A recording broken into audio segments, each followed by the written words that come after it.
Hello, everyone. Welcome to a new episode of Layers. The topic of today is a very interesting topic, or at least in our opinions, because it's something that interests us since it's something very relatable for us, which is the creative process, the design process. Let's say.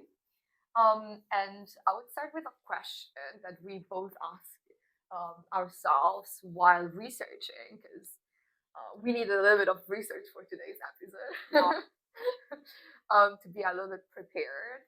Um, but it's very interesting and very relatable for different fields. I think it's not only for design, but we've discovered that it's also like in science, marketing. So it's in different fields can be used as well. So about the design process. The question is design a structured process or chaotic creativity? We did our research and basically also we had a class in uni about this, so Yes. we also kind of go back and look at what we did and what we discovered. So basically there are two different point of views and then something in the middle, but basically there are two perspectives. One that says that design should follow a structured process, and while others argue that creativity is more intuitive and unpredictable. So for example, on the one side there's the perspective the design process should follow a clear methodology. For example, there's an interesting book about this and it's called Change by Design.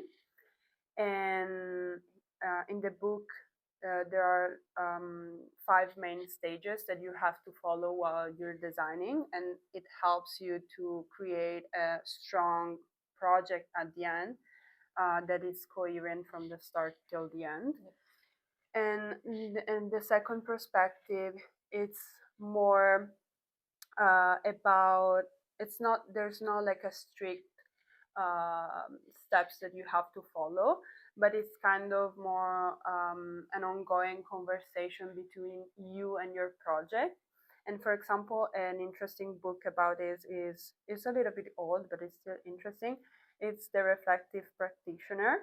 And in this case, he talks about this kind of reflection in action, which Okay. is basically you design and then you reflect about your design, and in case you take action and you change it again, and it's like an ongoing conversation in that kind of way. Or just going back and forth, like Yeah. from the project and moving on, and then also looking back at what you Yeah, did. there's not like a strict Workflow, phase yeah. like the ones before, but it's more it changes, but the thing is that you just go back and forth. Which is also kind of true because Yeah. every time you're also going Exactly. also at the beginning, sometimes to see what you did, and maybe you had some interesting ideas at the beginning but you didn't realize. So going back is always good. Yeah, it is. In a way. There is also this theory, which I think it's kind of in between these two, which is someone that I actually used for my design thesis, for the master thesis, because part of it was the creative process, just to understand it a little bit. And I found very interesting this theory from Dodsworth, because he was basically in between these two, meaning that he was saying that design, the term design process, refers to a structured sequence or of work. Okay. And he created his own, which is not his own, but he put together how the workflow should go, but it's more of a general workflow, I would say. Because he was always saying that the designer needs to design and be creative, but also follow a lot of administrative tasks, because when you're in university you don't have budgets, you don't have restrictions kind of, but in real life you do. So he was mentioning how you start with a briefing and you have a lot of client meetings at the beginning, and every time you have to move forward you also have to consult external people that are also probably not designers. And there are a lot of financials and laws that you have to kind of take into consideration in your workflow. But he was also mentioning that, and he puts this note that it's not straightforward. Like the design process is not always the same, and it differentiate also based on the project you're working on and who you're working with. Yeah, every project is different at the end. Yes, and also like changing a component in the during the workflow or in the design project itself, it also means that you're gonna change the other phases too. Because if you change a little something, that you possibly might go back. Mm-hmm. And so it's kind of, so therefore the workflow is not structural like always. It's very something very flexible, iterative, and I think that is very interesting. But I think it's also true that there is no one or the other. Even though, even when I was working, for example, where I did my internship in Milan, they also had this kind of process or workflow that they were following, so that they were, when they were communicating with each other, they were like, "Oh, we're at this stage." I think it's useful for like this each study and then each studio and then for each designer to have a kind of a base of your design process that Yes. you are comfortable with, and then you change it based on the project or the real world limitation that you kind of like have when you're designing real world project and not like university the university ones that are you don't have that part.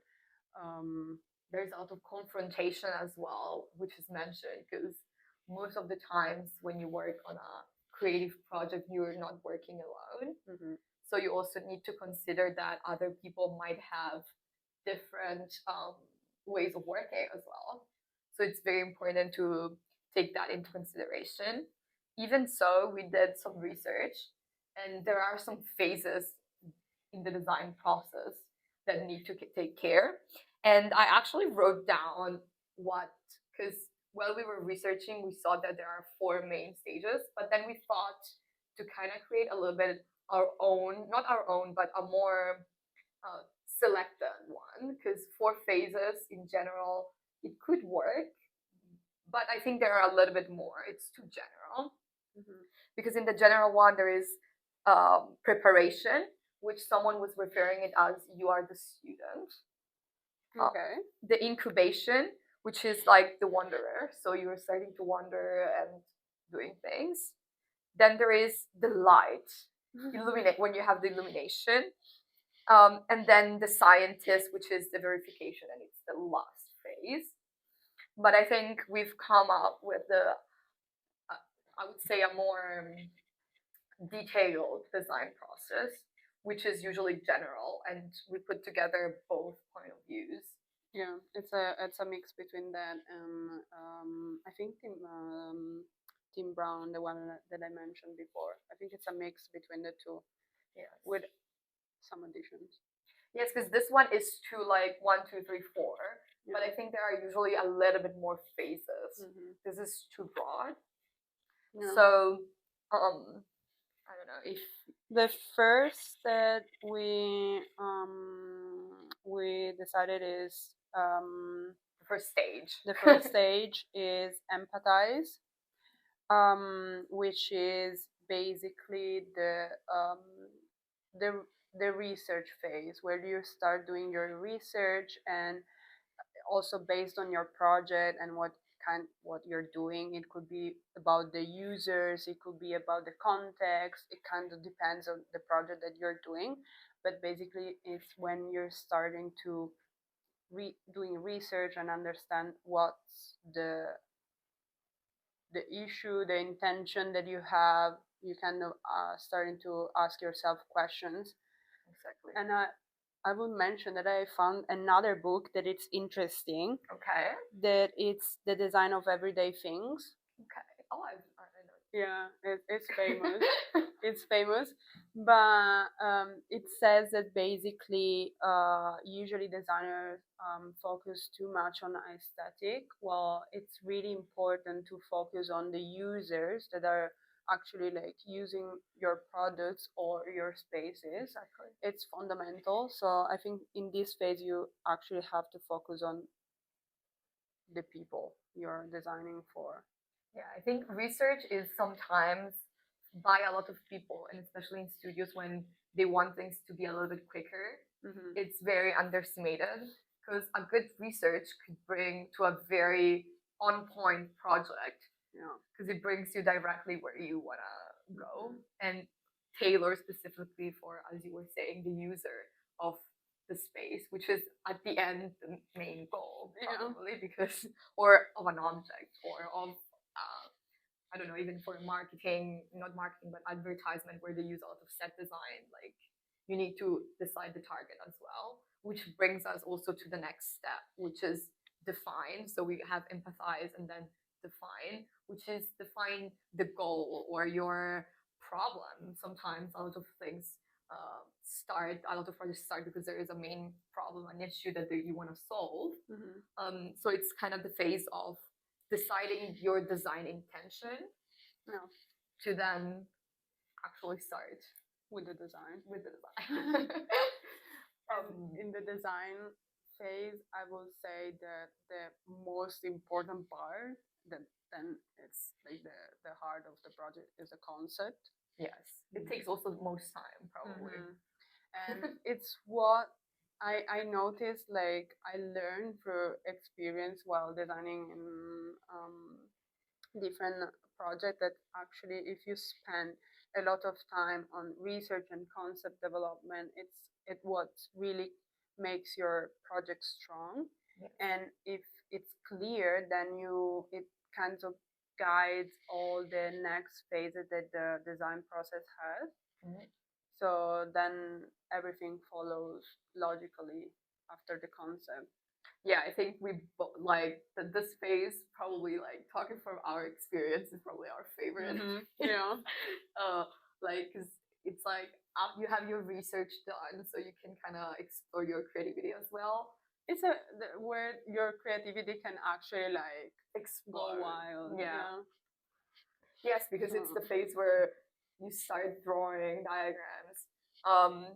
Sometimes during this phase, some people have it, but not everyone. Sometimes you just do it without having this so-called eureka moment, which is like the illumination phase, where you're like, "Oh my god, this is actually the greatest idea ever." But if it comes, we're joy. but I think it doesn't always happen. No. Like sometimes you start with the development, which is the third stage, which is the phase of drawing, sketching, bringing your mood boards that you did probably in your sorry, in your no, in your previous let's say phase. You kind of start refining everything. Yeah, you're putting together what you did before. You just like refine it, make it like you check if it's actually it could work or not. And then you have every decision that you make has to then in this phase, I think, go back to the concept and actually check if it's if it follows the concept or not. And then it's where the abstract becomes then practical and real. Yeah. And it's also the phase of prototypes, models, to start thinking if it's actually like nice, if it's good, mock-ups. So it's like the phase where you're developing. Yeah, you're testing if the project works or not, and then if it doesn't work, you have to go back, fix it. And I think every choice that you make has to reinforce the initial like intention that you had. That's the important thing, that every detail then makes the project stronger, and you can like say, okay, I make this choice for this reason.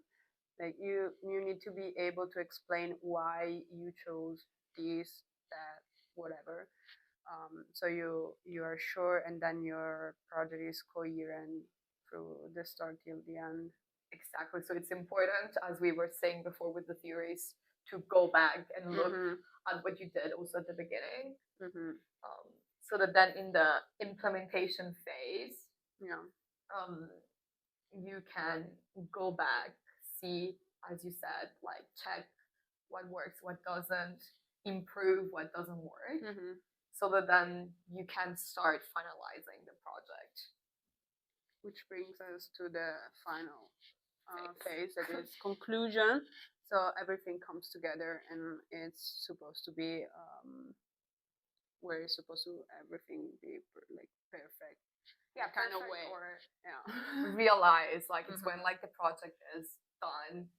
If it's in the case of an interior, is probably when it's ended. For example, I don't know, renovation of a house and it's completed, and it's, or I don't know, you finish a project and you realize, and now you have your chair or your table. Yeah.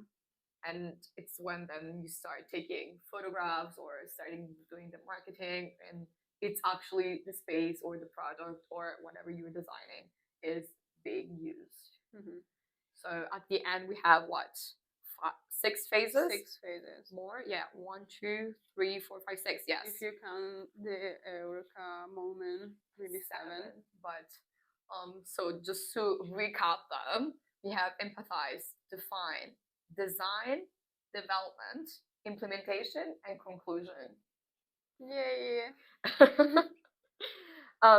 But as we were saying before, the process, like these are very general phases that we put together with our research experience, also what we were taught during this research seminar in during our masters. But the process, the design process, is not something linear. It's something, as I mentioned before, interactive, cyclical, a lot of revisions, and it's also very subjective and flexible, I think, and constantly evolving, I would say. Yeah, I agree. Um, Also, I feel like it evolves with you and how you are evolving as well. And I also think it's like very connected with how you're feeling. Yes. How you're feeling. That's a huge thing. Yeah, because in theory everything looks so nice and fun, but then in practice it doesn't. It's different. It's different, and so yeah. Also, like the Eureka moment, if it happens, it kind of also change and make it the design process easier, I feel, and it could even be stronger. If it doesn't happen, I feel you have to learn how to find a way to be that creative and have like that kind of intuition that you have. Well, there is like this illumination phase in other ways, which are different for every designer. Exactly, there are a lot of unexpected circumstances that can happen, which they happen also to us, but like also maybe you're stuck or you have this creative block that it's hard to overcome, especially. It's the nightmare of the creative people. I literally had it last year and it was not fun at all. No, I know. So you have to consider a lot your emotions. Usually, I found this very funny design diagram of this process, and it was very interesting because it was like the work begins. So you start your project, then it's like fuck off because you're so excited at the beginning, then you don't want to work on it, then you panic, which is very true.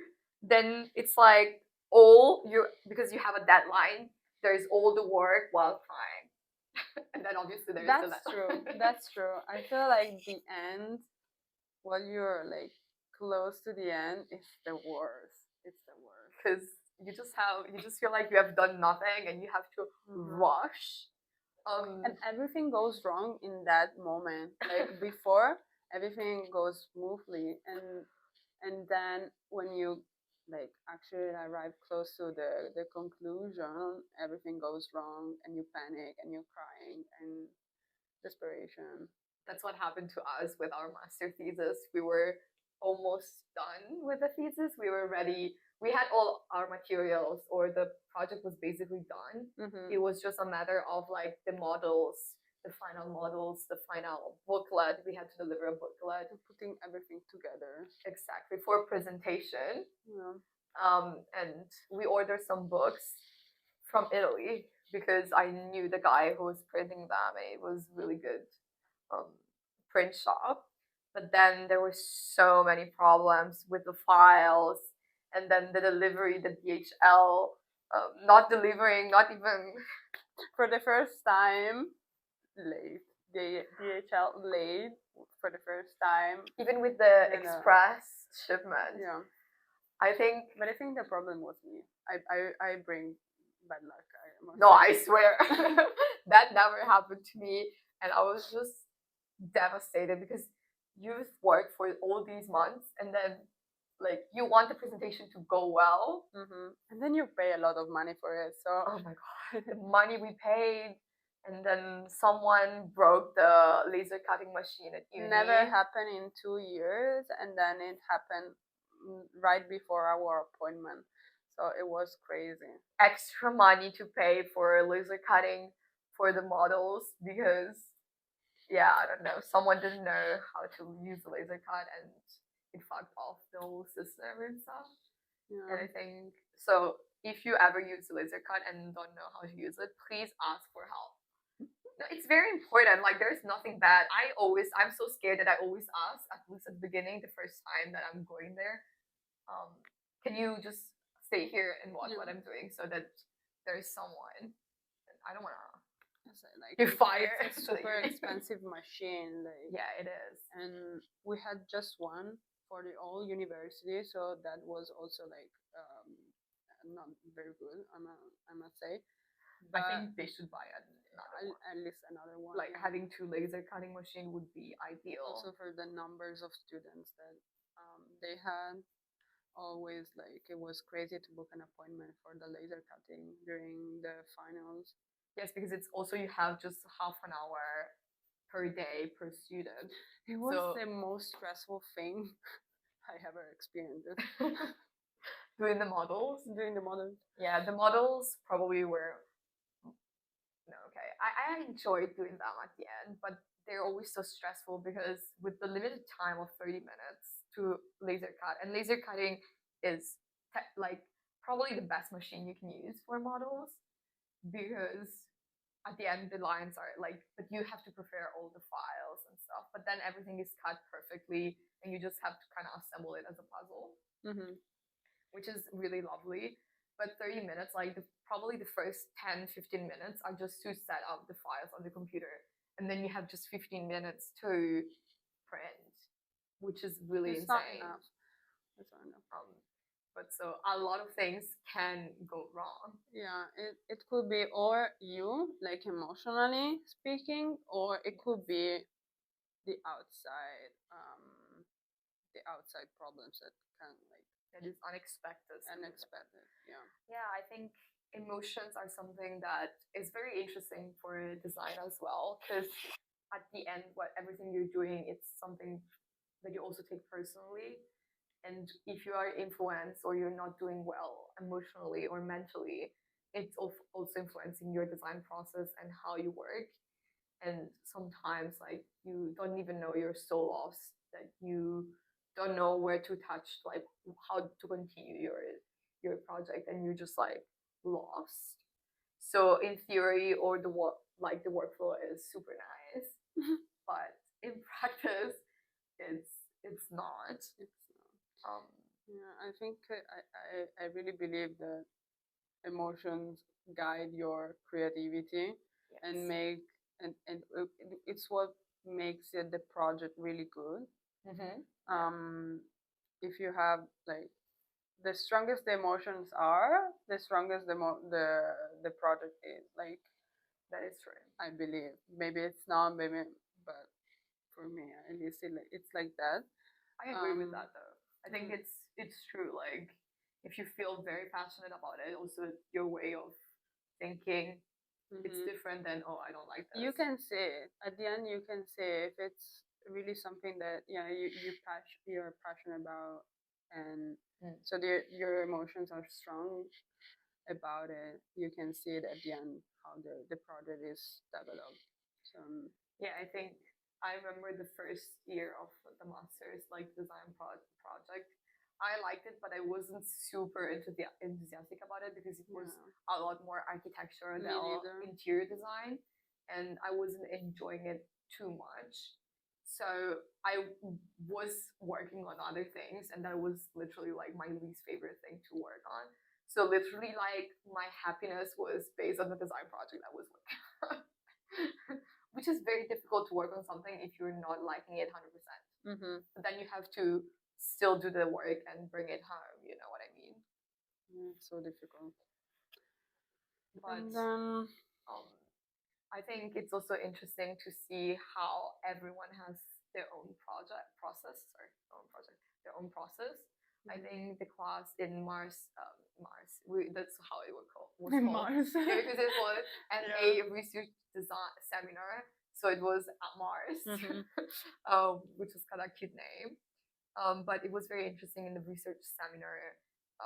We had a specific class with Carola Ebert and Said Ali Kugna about the design process itself, where each one of us had to kind of create diagrams and design and describe. We had to do two things. One was describing your own creative process, and one was from that put it into a diagram, because it was the year about diagrams and concepts, which was very interesting. And I think the results were very different because everyone has their own creative flow. I don't know if you want to share yours. So we're also going to share the diagrams we did because they're very beautiful. Yeah, it was super interesting also, like to see that most of the processes were basically the same. Yes. Something changes, or someone focused on something, the other on something else. But what was completely different was how we actually like showed our design process in a diagram. The representation of it. It was completely different, and it was super interesting to see how we put our thoughts into a diagram, put our process, the way of thinking in a diagram. It's a very interesting exercise. Yeah. If you guys do that, share it with us. We will be happy to also see and share others people diagrams of processes, their own design process or their own creative process. It doesn't have to be. I'm obsessed to trying to rationalize my emotions, I would say. Understand why I did why I had that idea or whatever. And my design process was actually like focused on how we put together emotions and rationality in the design process. So it had this kind of focus. And at the end, also, you had to do a little bit of research and write a text. So it's not just like you thinking that, but it also has a base of research and analysis that you had to like do. But yeah, the conclusion about the design process that I came up with was basically that the perfect project then have a balance between rationality and emotions. Yeah. Which we struggle with, but if the project has just emotions, then it's not strong enough. At the end, you have to put logic. How do you say logic and rationality, because at the end it's something that you're gonna create. It has to be yeah, So basically that, but maybe it's more like interesting to see it graphically. Yeah, we are gonna share it on our pages. Um, some diagrams that we did because Mm-hmm. it's always very interesting. I think since this was also part of my research for my thesis, I did different ones. Yeah. I even did this one where like you think it's a linear line, but then it's not. So I did like a starting by the linear line, then I just scramble like that because that's my brain sometimes. That because sometimes you think it's all gonna be straight and you don't consider all your emotions. And I think I am a very emotional person, but I'm also very rational when it comes to projects. Mm-hmm. And therefore, like my main diagram was actually divided in three bigger phases, which Okay. is research, concept, and development. And then you have the final material. So I divided actually in three main big bubbles, but it was kind of interesting because it was kind of as if the bubble exploded and there were a lot of different points coming out. And then Makes sense. yes, and then you kind of go back and forth. So there are a lot of lines of me going back to something and then going forward and then going back and going forward. Because at the end, it's always an ongoing, it's evolving. Um, and it looked like interesting. I saw it somewhere, but I like the fact that it looks like some bacteria, kind of. If you look at it, I was thinking about it yesterday when I was rewatching it.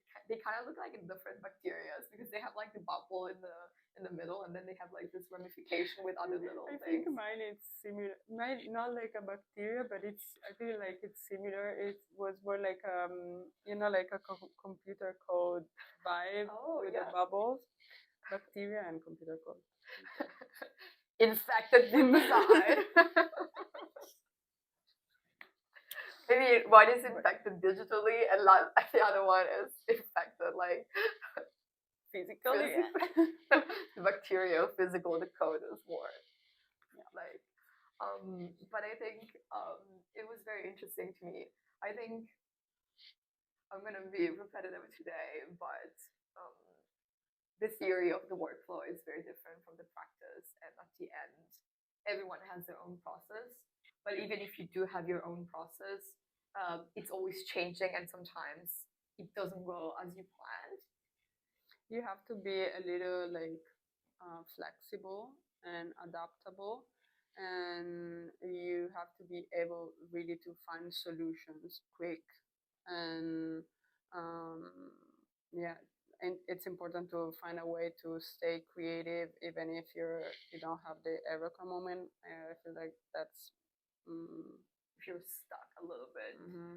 For example, the one thing that I learned is just like to go outside and take inspiration from things. It could be like an exhibition, it could be like reading magazines. I feel like that in that case, Pinterest is not helpful. You kind of have to go out and take inspiration from what you see outside, and that's what helped me. Yeah. I think it's very important, this thing that you're saying for designers, to go out and experience also very different things in order to be inspired and stay creative in your own process. And that could happen at all phases of your process as well. Because at the beginning, especially, okay, the research part is very important and it's probably the part where you go out. But sometimes it happens that you just go to an exhibition. Like last year, we went to the exhibition in, what's it called? Which one? With the Proust exhibition in the very Dark Matters? No, Dark Matter. Oh, Dark Matter is also very nice. No, it's the one with the lights. Yes. I don't remember the name, but it was oh like my God. with the lights and music. Yeah, from Laura Proust was the artist of the exhibition.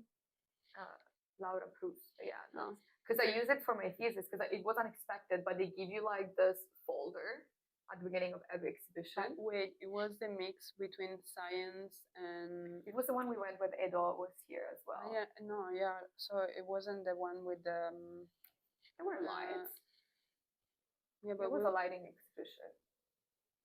There were two. One with the lighting, like show, Yeah. and another one that was kind of mixed. Oh, it was the second one. Yeah, it was the second that one that we went one. with Edo. Yeah, from Laura Cruz. What's the name of the place? We even used it, and I don't remember it. Oh my god, this is My memory stressing for me out. names. It starts with K. It starts with K. But I'm very frustrated right now, guys, because I can't remember the name. Oh, it's gonna come up. Something with K. Yeah, that's what I said. K.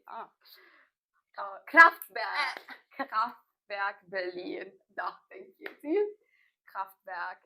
They always have super nice exhibitions, so if you happen to be there or around there, always go. They're not super expensive and they're usually nice, and the location is very interesting to see. I totally forgot what I was saying. That you went to the exhibition and then you felt inspired. Yes, because I was researching on different ways of how photographs can be represented and used in the design process. And the artist Laura Cruz from this exhibition used a photograph of Kraftwerk and drew on it to draw like her project on it, and it was like one of her initial sketches to see it. And that was very interesting because I was having difficulties finding references for my theories because it was something not so much explored. So I had the eureka moment in that moment. I was like, oh my god, finally someone that is not from the past like me or Le Corbusier that is using the techniques that I'm looking at. Like, yeah, so it was very interesting, and it was like in the middle of the project, so it wasn't at the beginning. So it's very important. I think I want to conclude this episode with this phrase that I wrote in my thesis, which I thought it was very nice. Which is that this exercise that we did in uni, this diagramming, underscored that creativity often resists linear structure and requires flexibility, as we said. Each project brings new contingencies, shifts in focus, reinforcing the idea that creativity and creative workflows are varied as the individuals who shape them. So we're all different, and that's the beauty in it. And so every project, every design workflow is different, and that's the beauty of being creative and of being different one to the other. Amazing. And yeah, so I think it's very interesting. We hope this was very interesting for you. We're actually gonna connect this episode with next week's episode about photography as a creative tool within the design process, which is Mate thesis. Which is my thesis. And it's interesting all these that we talked about diagrams and the workflow, because mine was more related to interior design. But we're going to start as well with this workflow and where to put photography in it, kind of. So we hope you enjoyed. It's time to go. Always. I was waiting for this, right? So see you next week, guys. Bye. Bye.